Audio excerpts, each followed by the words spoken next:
সুপ্রদর্শক, Sylhet view সরাসরি সম্প্রচারে আপনাদেরকে স্বাগত জানাচ্ছি। আমি নিবেন্দু তালুকদার। সিলেটে কুরবানির ঈদকে সামনে রেখে যে সকল বৈধ হাট রয়েছে সেই সকল হাট ব্যতীত নগরীর বিভিন্ন জায়গায় সড়ক অবরুদ্ধ করে সড়কের বেশ কিছুটা অংশ দখল করে অবৈধভাবে কিছু অসাধু ব্যবসায়ী তারা গরুর হাট বসিয়েছিলেন এবং যেখানে আসলে তারা মানুষের বা যান চলাচলে বিঘ্ন ঘটিয়ে পশু কেনাবেচা করে আসছিলেন এবং সেখানে আসলে সেই সকল অবৈধ হাটেই প্রশাসন অর্থাৎ মেট্রোপলিটন পুলিশ কর্তৃক তারা সেই অবৈধ হাটগুলোকে উচ্ছেদ করছেন, সেখান থেকে মানুষজনদেরকে সরিয়ে দিচ্ছেন এবং এতে করে যেটা হচ্ছে যে সকল বৈধ হাট রয়েছে সেই সকল হাটে কিন্তু ক্রেতার সমাগম কম হচ্ছে, অর্থাৎ মানুষজন সহজেই রাস্তার পাশে গরু কিনতে পারার কারণে তারা কিন্তু আর হাটগুলোতে যেতে পারছেন না। তাই যারা আসলে ইজারা নিয়েছেন বিভিন্ন হাটে তারা একদিকে যেমন ক্ষতিগ্রস্ত হচ্ছেন, ঠিক তেমনি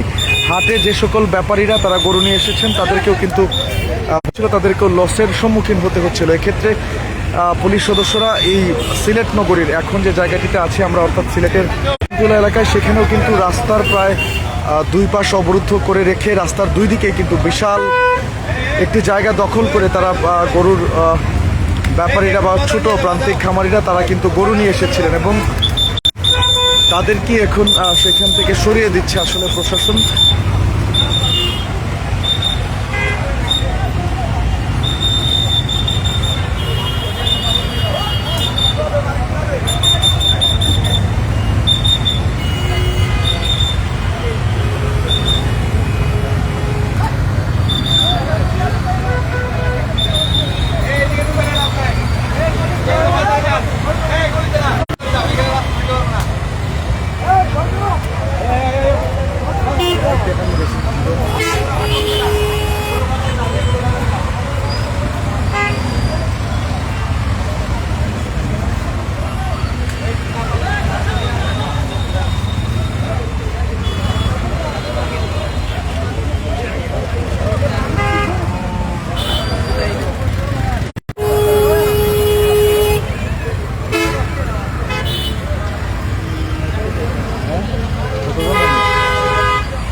ঠিক আছে।